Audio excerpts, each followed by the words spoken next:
I'm an associate professor based at the Utrecht University. I'm at the Copernicus Institute of Sustainable Development.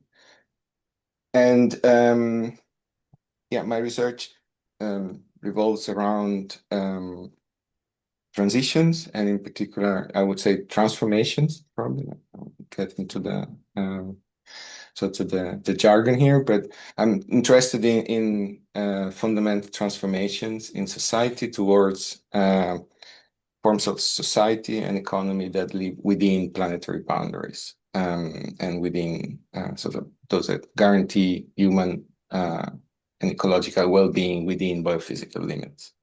And in particular, I'm interested in the role of social movements in those transformations. A lot of my work is about agri-food systems, and hence also the title of my talk.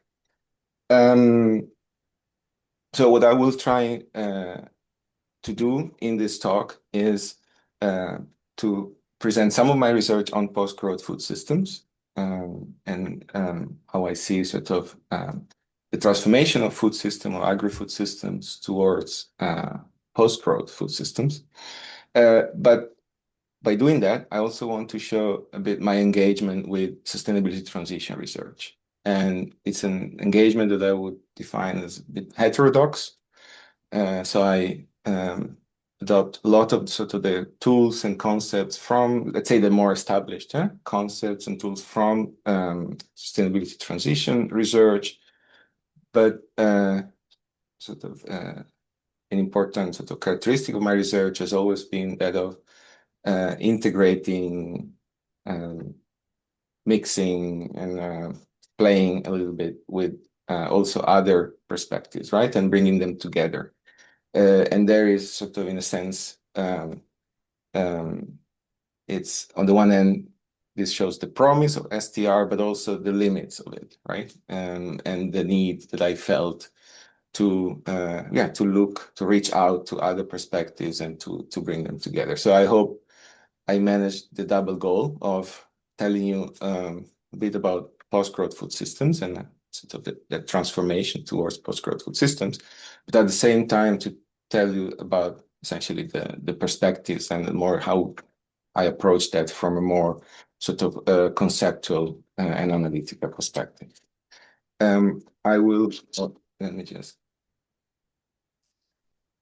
I assume that not everybody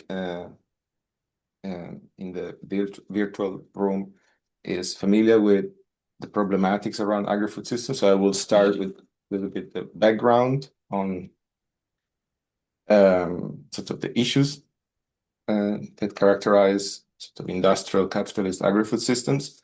And then I will move more towards the three particular discussion points where I really show this bit heterodox reading of transitions and transformation about with reference to the diagnosis of unsustainability, the issue of destabilization, and then the role of grassroots innovations or grassroots alternatives. All right, so the agri-food systems. So talk about industrial agri-food systems, right, as the dominant form of production, consumption, processing, packaging, transport of food, which are dominant in our modern capitalist societies. They are characterized by high external inputs like synthetic pesticides and fertilizers, a very an extractive approach to the natural environment. Think of, for example, the extraction of nutrients from soil, but also the approach with animals, right? With livestock, for example, right? And how, for example, cows are seen really as a resource that is extracted, to produce as much milk or meat out of the animals.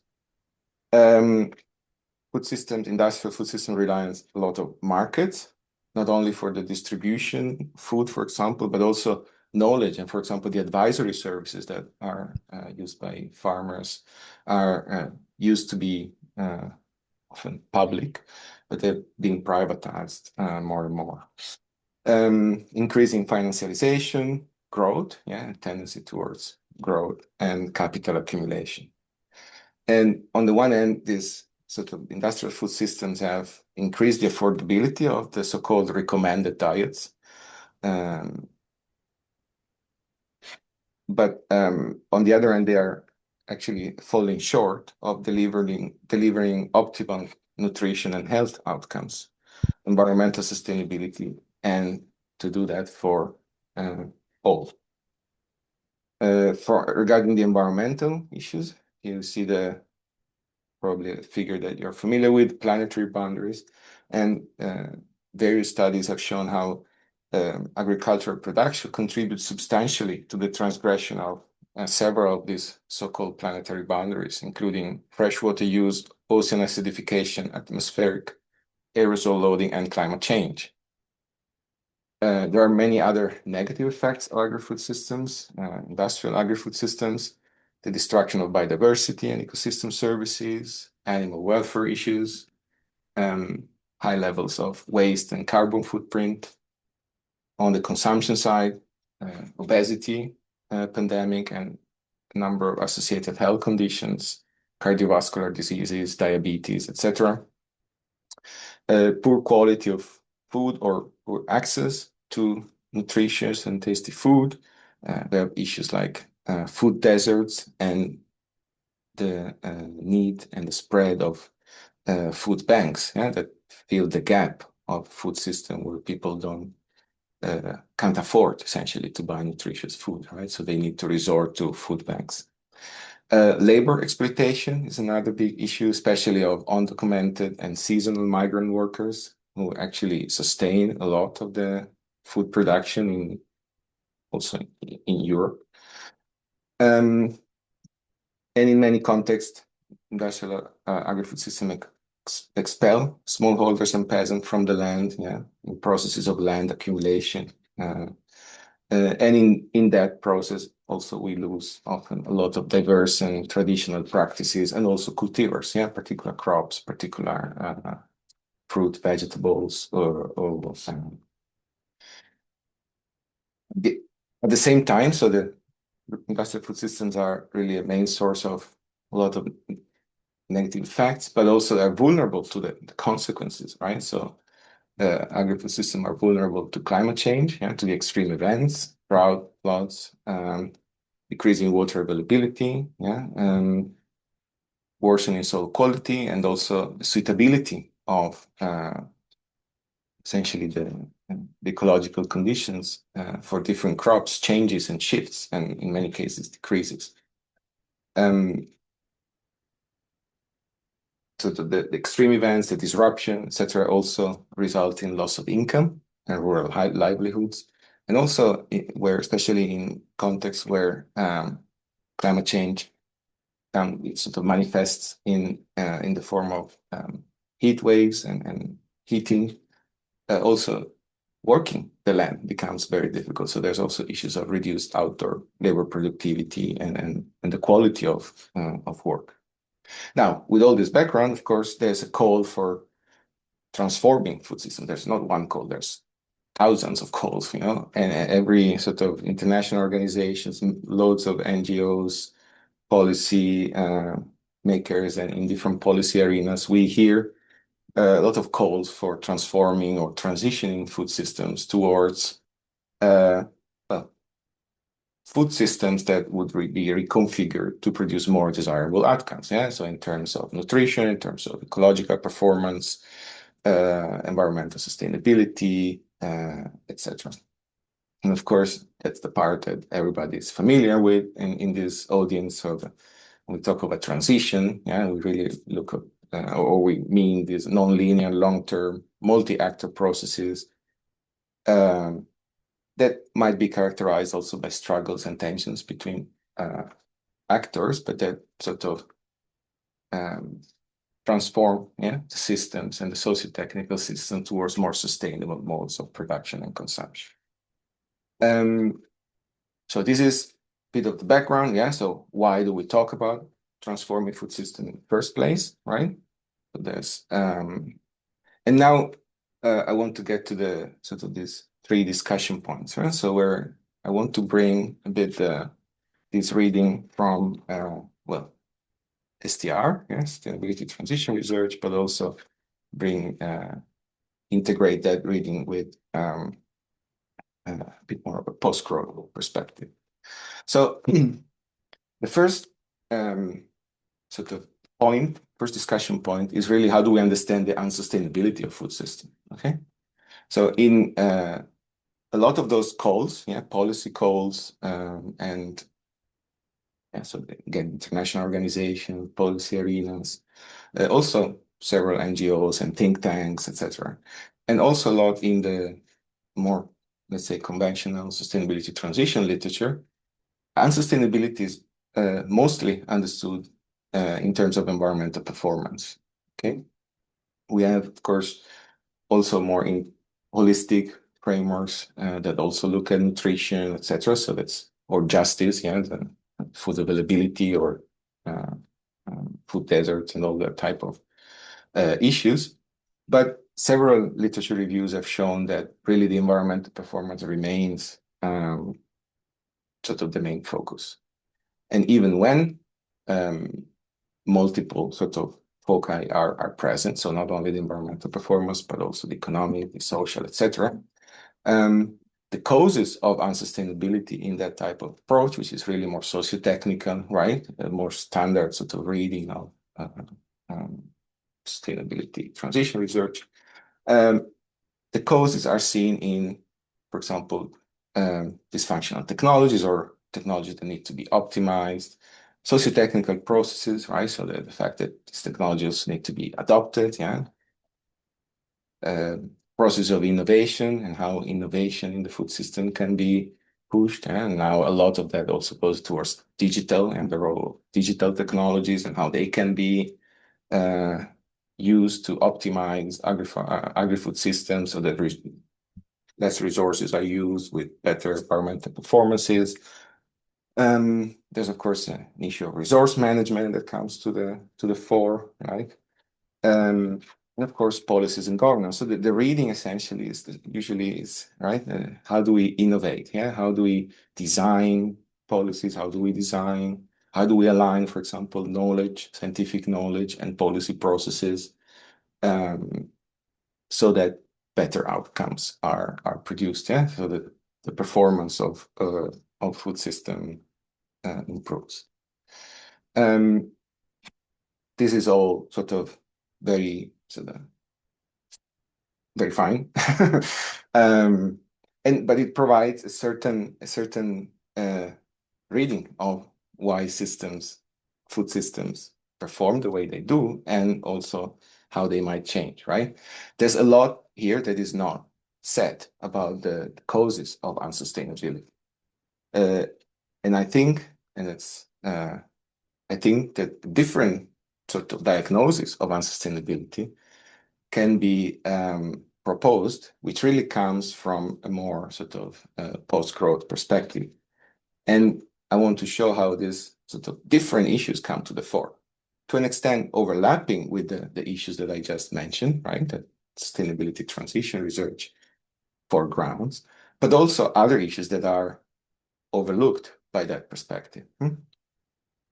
So here to elaborate on this diagnosis and this critique, I built on a multi-dimensional degrowth critique of our growth-addicted capitalist societies and economies. And for those who are not familiar with degrowth, in a nutshell, degrowth is a theoretical perspective with different roots in ecological economics, political ecology, and other streams of thought that deconstruct the hegemonic belief that perpetual compound economic growth per se is a good thing.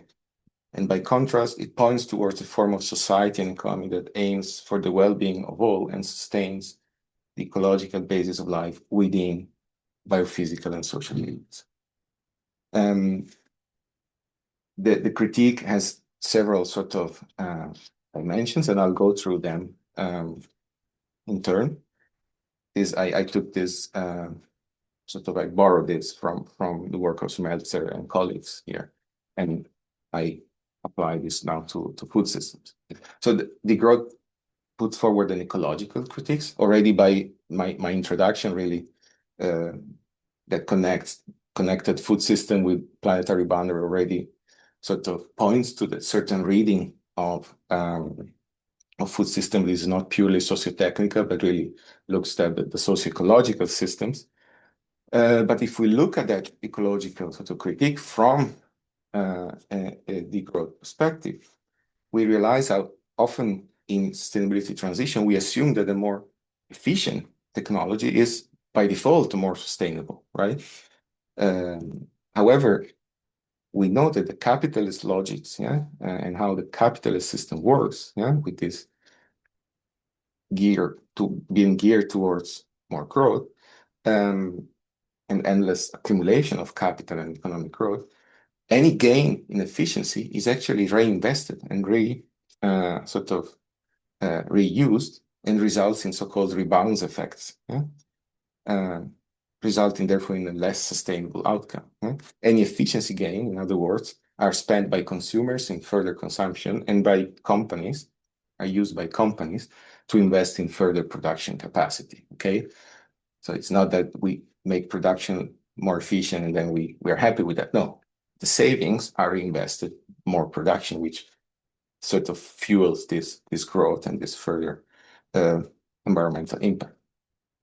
Another sort of strong assumption of sort of the approach of sustainability transition, research and a lot of sort of those calls for transition in food systems, is that we can decouple essentially ecological impacts from economic performance, in particular from economic growth. And however, we see that this doesn't happen, right? Okay, on a large scale, this doesn't happen. Especially, it doesn't happen at the pace and magnitude that really is needed to counter sort of the trends that we see on climate change, biodiversity loss, etc. And several studies have found that actually the absence of decoupling is not due to the lack of technology. So it's not that we lack the knowledge of the technologies to make our production process, consumption processes less impactful, but it's really in the logics, in the more symbolic and economic logics of the system, the imperative of competitiveness and economic growth that push again to essentially to use the efficiency for more growth and more accumulation, capital accumulation. So decoupling would be in many sectors, and to an extent also in the food sector, more technically feasible while meeting the needs of the population, but the political, cultural pressures for economic growth counterbalance the efficiency gains. Moving to the socioeconomic sort of critique, here the point is that economic growth mismeasures human life and obstructs well-being and equality. And we see this in the food systems, with a culture of chasing, for example, new and trending restaurants or limited edition food products that enable, in some cases are even engineered for the consumer to never find satisfaction. And this sort of undermines the sense of well-being. The system is designed for more consumption and for shifting and to creating new markets and new products, right? And happiness, as the famous cartoon sort of shows, happiness, well-being, is always around the corner, but it's never really realized. You're always chasing more, always chasing something else, and that's very much also in the food system. Of course, critique of capitalism also points to or brings to the fore the inherent exploitative and accumulative logics of capitalism. An example of that is the way workers are exploited in the food system, the legal and illegal systems that enable the extraction of cheap nature, but also cheap labor, including the undocumented farm laborers that sustain the food system. And too often they are really absent from all the debates about transitioning the food system towards more sustainable and just outcomes. And of course, there's also other aspects of exploiting farmers themselves who are disciplined by indebtedness. Yeah, most farmers live with debt, and they are sort of in that way they're disciplined into the logics of growth. Right, they need to repay the debt, so they need to produce ever more capital, and therefore they're sort of locked into a particular logic, yeah, of production.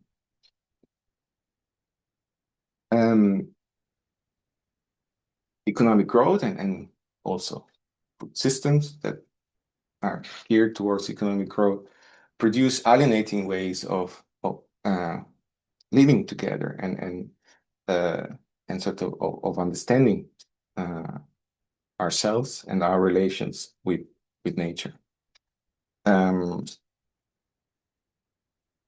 So the unsustainability and injustice are anchored in cultural models that are extractivist and exploitative. Yeah? The logics, yeah, the cultural logics, I have a list there on the slide, that dominate sort of capitalism in general and capitalist agri-food systems are those of, for example, the previous private property over commoning, exchange value versus use value, efficiency over sufficiency, rational, instrumental, rationality in the use of resources versus other forms of engagement with natural resources, also known as nature. The externalization of costs, rather than the responsibility for sustaining and sort of regenerating systems within biophysical limits. And I could go on, right? So these are the logics that are really also at the cultural level that sustain, for example, also the dynamics, like the rebound effect that I mentioned earlier, right? So this push for more is so so deeply sort of anchored in our way of thinking, right? That when we say, yeah, create more efficient processes, the savings are not just left there, are they? They're reinvested because it's a way, it's just the normal thing to do, right? That's what is expected. Systems, the critique of industrialism here and applied to agri-food systems highlights how the undemocratic productive forces and techniques that characterize food systems. Yeah, you see the graph there or the figure, the level of concentration, yeah, of corporate concentration in different sort of stages and different steps of the value chain.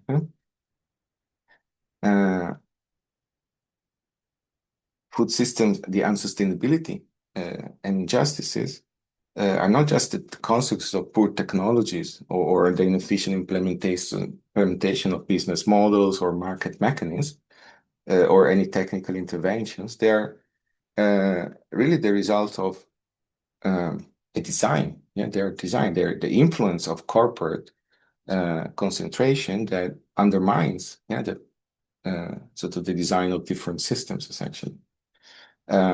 Concentration, yeah, those level of concentration means that there are very powerful actors in the food system that can shape markets, shape technologies, shape the innovation agendas, shape the policies and the governance frameworks, and they shape them not for the common good, but they shape them for their own profit.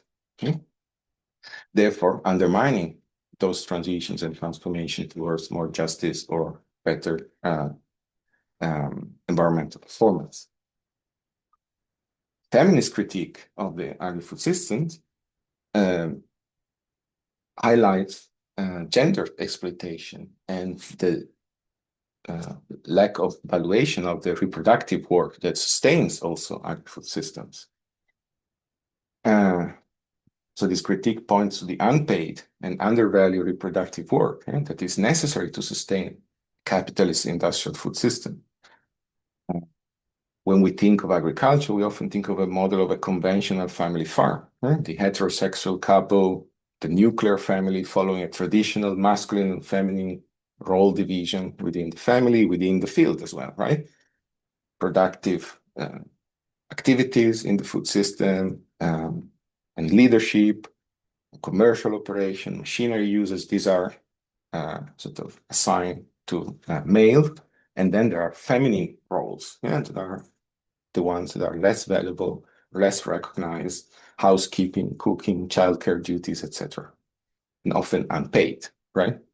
And now this has also very important consequences in terms of justice, right? And access to resources in the food system. So any farmer who does not sort of match these roles, faces discrimination and exclusion from, for example, credits, loans, job opportunities, selling on the market, all of difficulties and barriers that are faced just because certain actors, certain farmers in this case, don't conform to the conventional gender and identity roles that we expect in agriculture.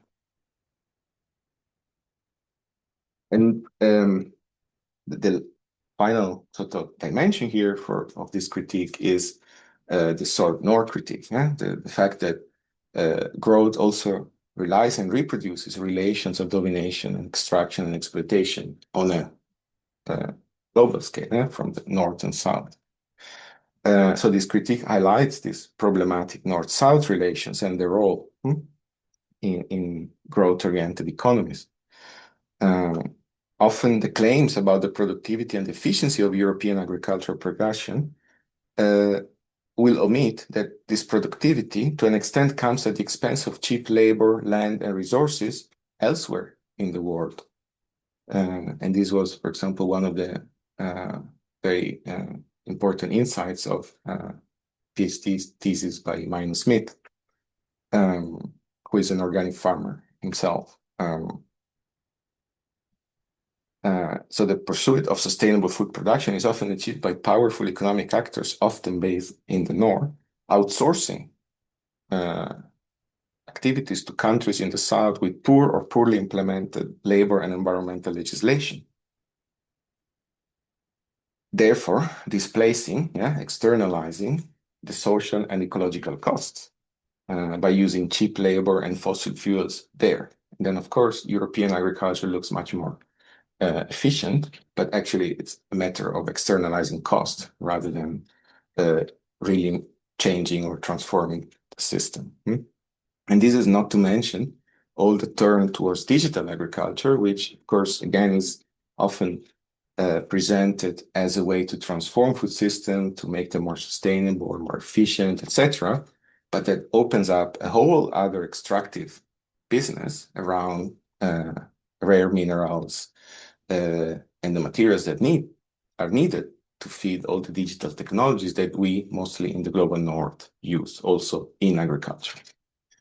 Now, all of this long critique to make the point, first point that I want to make here, that when we diagnose essentially unsustainability and injustice,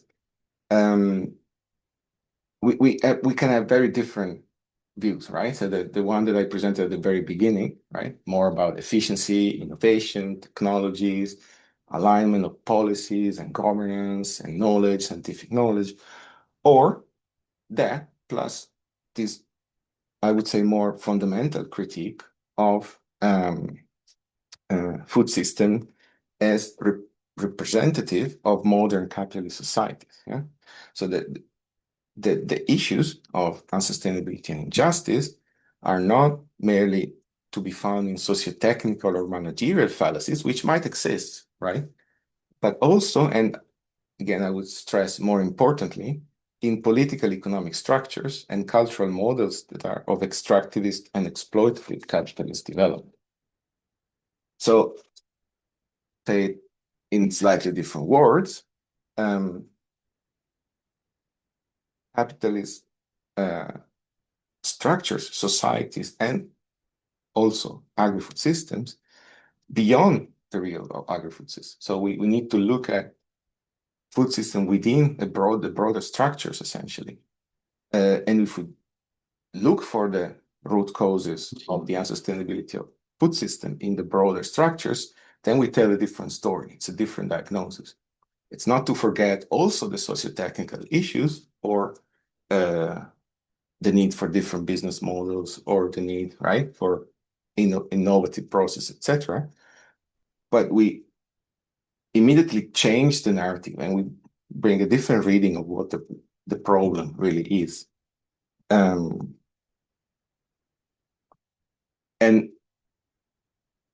the problem, therefore, is not only in the, say, the food regime or the agri-food regime, but it's broader, right? Can a sustainability transition within a certain sector, now in our case, food and agriculture sector, ever be sufficiently deep and fundamental within an unchallenged capitalist system? Yeah, that's the big question. So can you really transform the food system without transforming the broader structures of which the food system is actually a representation? And this leads to a second point here about this diagnosing of sustainability, is that how do we understand the regime? Of course, this is a crucial sort of concept, right, in sustainability transition research. It's a very important one, right? To sort of try to grasp how, in lay language, the status quo is, right? What's the dominant system, right? However, the point I made a few years ago, and I guess research has moved a little bit, but also not super substantially, is that our understanding of socio-technical regimes tends to overlook essentially the capitalist logics that dominate the regime itself. So we tend to see capitalism as something out there, but we tend to obscure, our understanding of the regime tends to obscure type of logics that I brought to the surface in a few minutes ago, and that actually dominate, and sort of determine the type of dynamics that we observe within a regime, how actors make decisions, how they interact, what priorities they have, what motivations, etc. Of course, there are also branches within sustainability transition research that have a more that have pushed for an understanding of regime that is more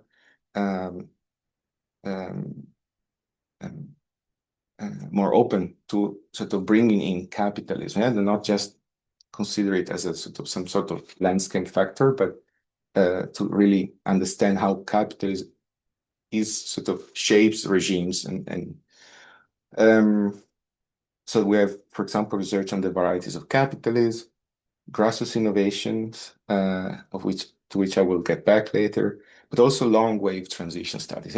And what this type of branches, these approaches within sustainability transition research offer is an understanding of capitalism as a social construction, so that the results of social processes, the fact that capitalism changes over time, like regimes, the fact that capitalism is diverse, and it coexists with different logics, right? So it's not a monolith, but there are different interstitial institutions, practices, spaces that enable also different logics even within the same regime. And crucially, an interdisciplinary and historically and socioeconomic perspective to the regime. So they see the regime not only as a socio-technical configuration, but really as a political economic formation, right? That is the product of historical change. And that is constructed, so the regime is constructed as and it is the result of that historical sort of development. And that's very important because it's more of a socioeconomic sort of perspective, and it brings to the surface really the political economy structure, the interaction between political power, economic power, and the structures that unite this in the analysis, okay? Which is, again, it's characteristic of only certain sort of streams, if you like, of sustainability transition research. And if we bring that to the fore, then we understand more how food systems contribute. So they are an expression of capitalism, first of all, as I said earlier, and now they sort of reproduce logics of commodification of land, of labor, nature, of food. Yeah, these are all entities that are commodified, and of capital accumulation and how they are run according to those logics. Yeah, commodification and accumulation. All right. Some water. Yep, and I'll take the opportunity to just point to the time. So 10 minutes Yes. to go. All right. I need to speed up. Thanks. Thanks, Nadine. So the second point I want to touch upon is destabilization. Okay, it's another very crucial sort of topic of research in sustainability transition research. We know we can understand transitions not only as sort of a curve of innovation, right? That acceleration, emerging institutionalization, but also we need the destabilization, the breakdown, and the phase out of unsustainable practices. Now, in a recent study with Sabrina Ciafori and Leonard Frank, we looked at policies, destabilization policies, in particular exnovation. I won't go into the detail, but essentially destabilization. Yeah, and we looked at this in 20 countries. Yeah, in the top, essentially the G20 countries in the world, and we looked at whether there are exnovation policies and what they do, what they try to do, right? And we realized that innovation remains the main approach for sustainability transformation of the food system, and much less attention is given to destabilization.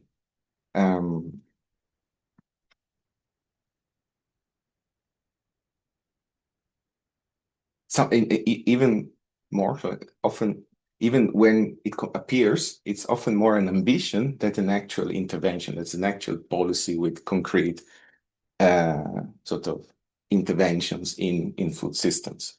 Now, the common explanation here could be, well, that we need better policy design, we need better policy mixes, right? We need to align, again, values, interests, knowledge, or we need to design better markets or institutions.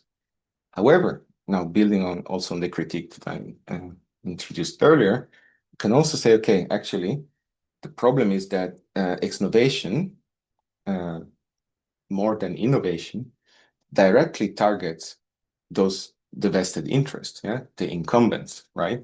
So exnovation or destabilization means that the unsustainable incumbents really need to go, to put it very simply. And of course, the vested interests are also the ones that are powerful in the food system, right? So they are those who lobby, who have the resources and the capacity to lobby, to influence essentially the governance of the food system, right? Therefore, and that's also what we found, that when destabilization is sort of included in policy documents, actually it ends up affecting the least powerful actors, meaning the farmers, right? Not the banks, not the insurances, not the large corporations, yeah, the seed, those who sort of have the seed patents, etc., but the farmers, yeah. So a lot of the policies were really focused on the production side and would target really the least powerful person. And without really, again, this more political economy understanding of the system, we would sort of miss that, right? And we would keep focusing on how to innovate policies and how to design better policies, sort of ignoring the elephant in the room of the power relation between the actors that actually shape and govern the food system. What we also found is that exnovation intervention, and the few that are there in the policy documents, actually address single technologies, right? some packaging here, some chemicals there, but they don't address more the structural sort of conditions, the institutional logics really that dominate and that govern really the food system. And again, because that avoids essentially harming the powerful actors. I will skip that one. And I want to touch on grassroots innovations, as a third discussion point. A lot of my work actually is focused on this, right, really, and I really want to touch even quickly. I think personally, and probably some other people in the room, have been inspired a lot by the Adrian Smith, Jill Safran, and various other scholars who have opened the whole field of research on grassroots innovation, right? Meaning, these networks of activists and organizations generating bottom-up solutions for sustainable development. This is the famous definition. They're really embedded in a particular context. They really target the needs of that context. They represent different logics. They are not for profit. They're often non-for-profit, right? They are motivated by, let's say, not by profit making, but values, sort of ecologically oriented values or social justice, etc. This has been fantastic, and it opened a whole sort of field of research in sustainability transition research. And I've used this a lot, right? What I've also seen, however, is that, or let's say, in doing research on grassroots innovation, I also found it useful to branch out to other perspectives on grassroots movements, and grassroots community-based initiatives, grassroots movements, etc. One aspect that for me has been important has been looking at these movements, for example, from a social movement studies perspective, so building on social movement literature.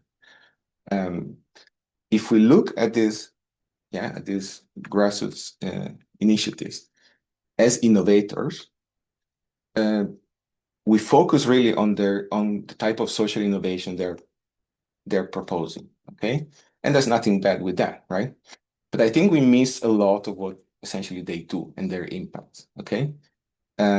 We might highlight also their political agency and their power, but always in an instrumental way. So they use their power and they build agency empowerment to propose a particular social innovation, right? In a study here led by Francesca Fiore on food policy councils, we looked at also the political impact of social movement. So we, not instrumentally because they were pushing, so the grassroots movements within the food policy councils, right? They were pushing for a particular view of food and particular food policies, but they were not only acting as innovators, they were also democratizing the political process. So they were really using their political agency to improve, to create more space for political agency, right? They were not only using their political agency to push for a particular innovation. So we're focusing, or we are broadening sort of understanding of saying, okay, they are innovators, they push for that innovation, but they also affect the political system, right? In that case, this multi-stakeholder platform of Food Policy Council. I've also used the perspective of diverse economies, so inspired by Gibson Graham. And here we've looked at the economic relations that characterize grassroots initiatives, right? I won't go into the details because this would take too much time, but there's a whole literature looking at how labor, for example, economic transaction, the enterprise, and so forth, how they are structured according to which sort of models. And there's, of course, the capitalist model, but there are also alternatives and post-capitalist forms of our economic organization. So it's about training ourselves to read for difference, as Gibson Graham with food, and to recognize these alternative logics that we see realized in grassroots initiatives. And the way that the way for me to summarize these logics is using a table like this, where